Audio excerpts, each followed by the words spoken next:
Reporter breaking. ഉടുമ്പൻചോലയിൽ M Mani മത്സരത്തിന് ഇറങ്ങില്ല എന്ന് ഉറപ്പിച്ചതോടെ കോൺഗ്രസിൽ സീറ്റിനായി പിടിവലി.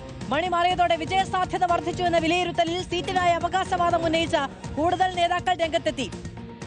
അരുൺ KS, സേനാപതി വേണു, ഇബ്രാഹിംകുട്ടി കല്ലാർ, MN ഗോപി തുടങ്ങിയ നേതാക്കളാണ് സീറ്റിനായി രംഗത്തുള്ളത്. അരുൺ KSനെയാണ് ഇടുക്കി DCC മുന്നോട്ട് വെച്ചിരിക്കുന്ന പേര്. രാഹുൽ സുരേഷ് വിവരങ്ങളുമായി നമ്മളോടൊപ്പം ചേരുകയാണ്. രാഹുൽ, എം മണിക്ക് സീറ്റ് കിട്ടിയേക്കുമെന്ന വാർത്തകൾ തന്നെ വന്നത് അവിടെ മണിയാശാനുള്ള ഒരു വിജയ സാധ്യത എന്ന നിലയ്ക്ക് തന്നെയാണ്. എം മണി മത്സരിക്കാനില്ല എന്ന് പറയുമ്പോൾ അത് വലിയ പ്രതീക്ഷ അപ്പുറത്തെ പാളയത്തിൽ ഉണ്ടാക്കുന്നു അല്ലേ?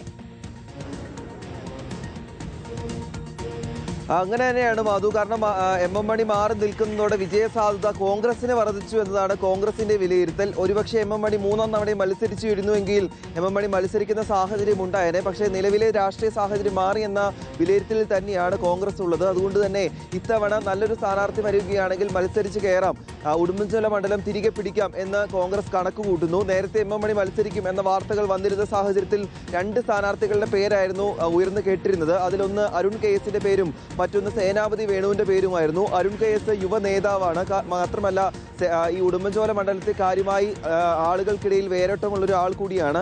മറ്റൊന്ന് സേനാപതി വേണുവാണ്. 2016 എം മണിയോട് മത്സരിച്ചപ്പോൾ ഏതാണ്ട് 2000 താഴെ വോട്ടിന് മാത്രമാണ് സേനാപതി തോൽക്കുന്ന സാഹചര്യം ഉണ്ടായത്.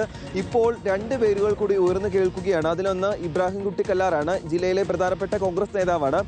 മറ്റൊന്ന് MN ഗോപിയാണ്, അദ്ദേഹം ജില്ലയിലെ പ്രധാനപ്പെട്ട ഒരു കോൺഗ്രസ് നേതാവാണ്. അങ്ങനെ 4 പേർ മത്സരിക്കാൻ തയ്യാറാണെന്ന് കോൺഗ്രസ് നേതൃത്വത്തെ അറിയിച്ചു എന്നതാണ് ഏറ്റവും പുതുതായി നമുക്ക് ലഭ്യമാവുന്ന വിവരം. അതുകൊണ്ട് തന്നെയാണ് 4 പേരുടെ പട്ടികയും ജില്ലാ നേതൃത്വം പരിഗണിക്കുന്നത്. പക്ഷേ അരുൺ KSന്റെ പേരാണ് DCC സംസ്ഥാന നേതൃത്വത്തിന് കൈമാറിയിരിക്കുന്നത്.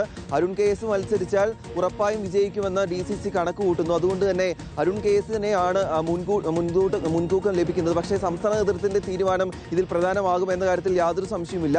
എന്നാലും മണിയാശാൻ മാറിയ സാഹചര്യത്തിലാണ് കൂടുതൽ സ്ഥാനാർത്ഥികൾ, കൂടുതൽ നേതാക്കൾ മത്സരിക്കാം എന്ന കാര്യം നേതൃത്വത്തെ അറിയിച്ചിരിക്കുന്നത്. മാധു, ശരി, ഓക്കെ. രാഹുലാണ് വിവരങ്ങൾ നൽകിയത്.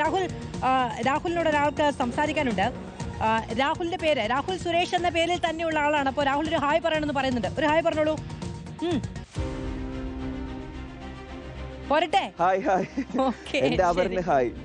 ഓക്കെ, അപ്പോൾ വേറൊരു രാഹുൽ സുരേഷ് കൂടി നമ്മളുടെ യൂട്യൂബിന് താഴെ വന്ന് പറയുകയായിരുന്നു പേരങ്ങനെ തന്നെയാണ് എന്ന്.